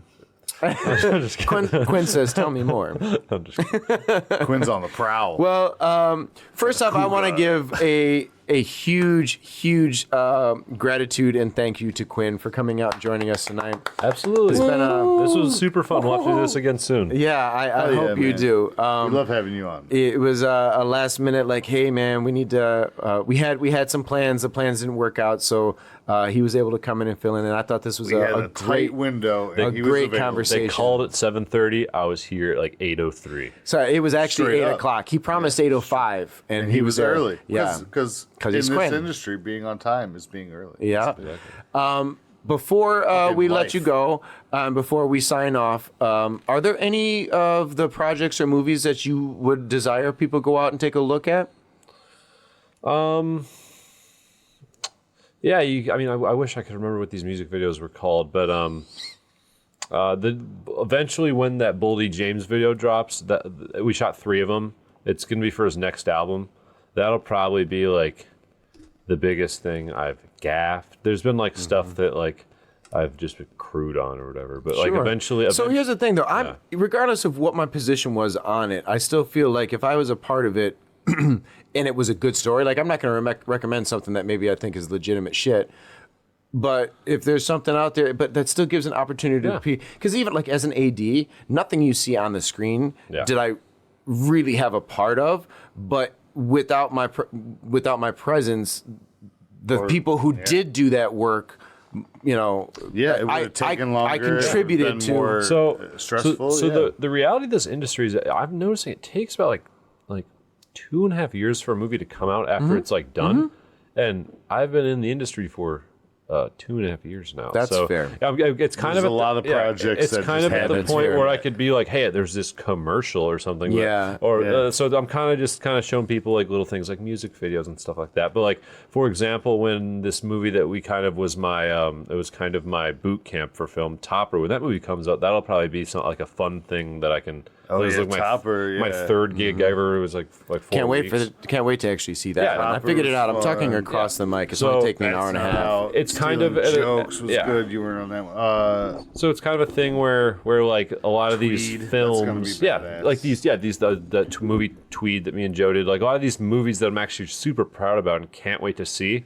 Just haven't presented and the themselves movies that have come out are a lot of these like lower budget Detroit Tubi movies. That there's nothing wrong with crewing on. There's nothing wrong with making them. They make a lot of money and they entertain a lot of people. It's just in terms of like what you want to present. What you want to show people. Yeah. Like the more money that's spent on a production, the longer it takes to hit, because they're trying to find proper distribution, proper 100% advertisement and management of the IP, the intellectual property. Not that people who are releasing them a little faster aren't doing their best, but maybe have less avenues to check, less things on the roster to go through before it hits the streets. So, Quinn, what about a social presence? Is there any?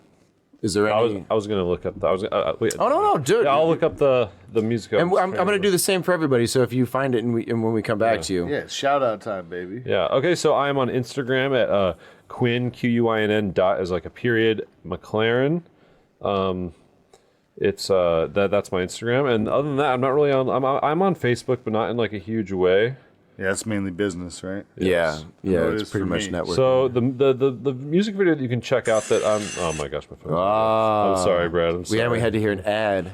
Phone's on silent. God, man, we're gonna get fucking billed. If you want to watch something that I'm pretty proud of, Nicole Miggs, it's Miglis. Thank you. Autograph on YouTube. It's just spelled normally autograph.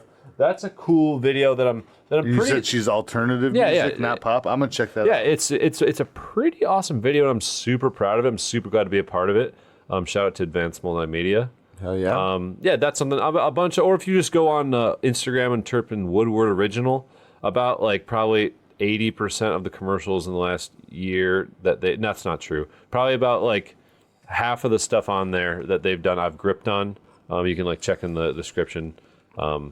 Woodward Original does some good stuff. Yeah, they have downsized a bit, so you probably are right about that. I don't know. 80s super aggressive, and they're a huge thing. Man. But when they like you, they hire you. So yeah, I've been on a bunch of their stuff. You can see if you want to check. Those are some high quality advertisements that I've been a part of. But hopefully soon, some big movies, some bigger movies that we've done for the Michigan market come out, and then I can.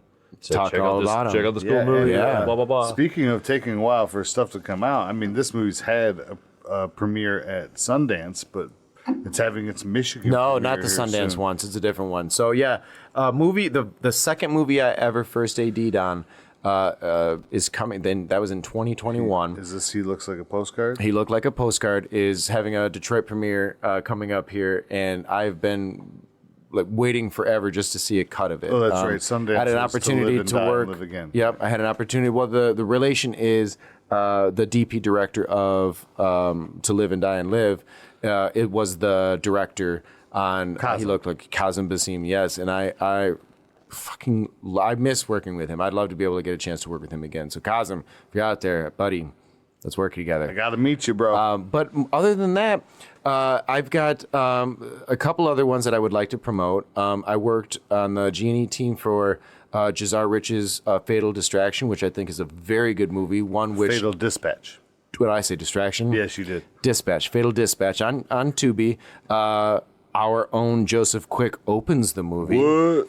and You acted? Yeah, I was he's a police officer. one of the main characters. He's I was the protagonist's like reason for turmoil. Joe's character sets the whole plot in motion. Yeah, I set the tone. That one's available on Tubi, but we also released Birth Shout of a out Savage. Gary Brummer because he Oh killed yeah, that Gary role, Brunner's dude. great. Oh, do we get Gary on? He can't. Gotta get He's got Gary comes. on. I'm not going to say this on. Yeah, we'll he get lives him so on. far. We'll get him Yeah, on. we'll get Discord or but Jazar Riches, I worked on 2 other movies with her. One that's not out yet, so I don't have any promotion for that. That's a fan of mine. But Birth of a Savage was the first one I worked on with her as AD, and I was there when we filmed it, so I knew it was a good script. I always love reading her scripts, but to watch what we put together was I was proud. I was very proud to be a part of that film. Like I mentioned earlier, A Silent Scream. I don't know when that's going to be available. They're doing the premieres on that right now, but that was another one that when it comes out, I would highly recommend you check out. Very proud to have worked on that one. Joe, what is your? Did I? No, miss it's my your- turn. You're right. So recent projects Yeah. that are out or that I'm waiting to Ones that are available to see. that are available. Yep. Okay. Ooh, that's a little rougher. Because I'm definitely excited about Tweed because that's getting close. Yeah. How Good to hear. close? And I I'm don't even super know anything excited. about that. Oh, they're picture lock. Yeah. Picture lock is Define a good thing to picture hear. lock. That's a Picture term lock- I'm not familiar Picture with. lock means the edit is done, sound is being done. Correct. Special effects. No more visual. No, Like the no special more, effects are done. No more narrative is being changed. Right? You learn something new every day. We There you are, go. we Yeah. are we are days away, maybe weeks, depending on people's availability, from like truly like finding the distribution. But I mean, that's the industry. it's in Warner Brothers. Like the director's a preferred Warner Brother like member as an actor. Like he has access to things for distribution that I don't even know about. So I'm excited about that. And he's been involved in some very big projects. Yes, he has. Regardless, I'm excited to work with him again. But out of what is currently out, I got to go with one of my favorite projects of all time with advanced multimedia that I've already mentioned was City in Color with Dallas Green. Yeah. Well, so Those do you music recall? videos- Do you recall the titles? I do, yeah.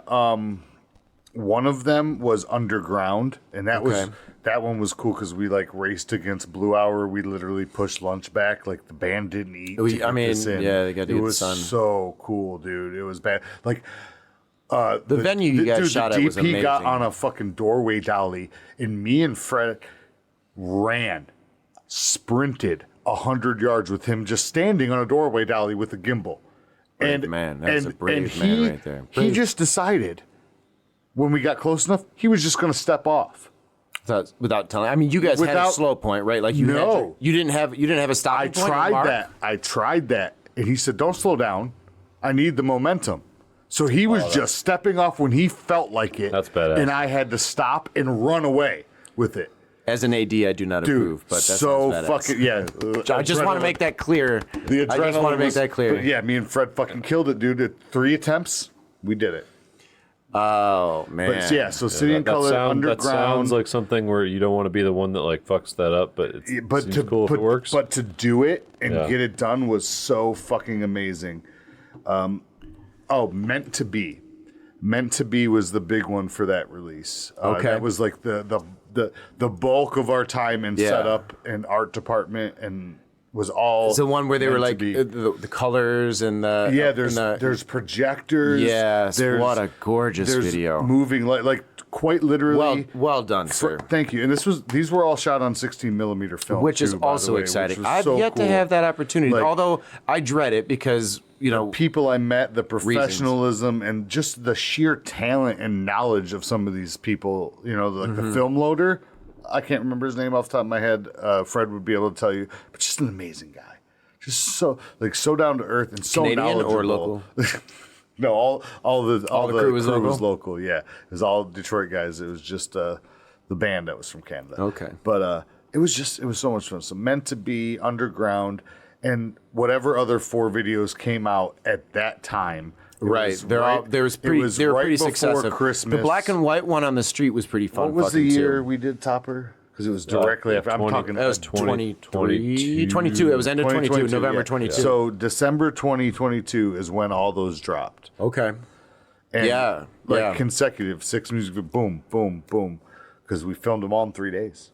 Man. And it was just amazing. It was like I'm loading up gear. Dallas Green comes out and is like, "Hey, you got a lighter?" And I'm like, "Yeah." Of course, Joe has a lighter. Who you asking?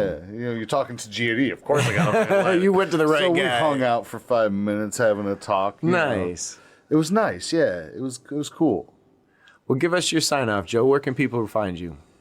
You can find me on Instagram at chaotic_artisan and wherever you find UF Pod, 100%. check out the Bazaar too. It's in the description. We got some merch. Show some love, baby. Hell yeah. And my... What is the Bazaar? What is that? That's our what we're shop. calling our online store. It's the UFO Bazaar. Gotcha, okay. Because we just didn't want to go with store because Yeah, cool. boring. I like So it. it's the Bazaar, like Aladdin. You can find me on Instagram at Beeford, BFORD Clark, and the show is at ufostudio.detroit. You can find us on Facebook at Unorthodox Film Podcast, and you can visit our website at, I moved the phone because it was making it, give me a second because I haven't memorized it, ufpodcast.podbeam.com, and that's where you can find a link to the podcast as well as our merch store, as previously mentioned, the UF Or Bazaar. go to any of your favorite audio streaming and type in hashtag UF SetLife. Type in hashtag SetLife or UF Pod, and you will find us there. So thank you everybody for joining us and listening in, and again, thank you Quinn for coming in. This was fucking fun. I'm so glad that you fun came and hung episode, out yeah. with us, buddy. It was a well-needed topping to my weekend. Yeah, hell yeah. So thank you everybody, and we will see you next time. Peace out.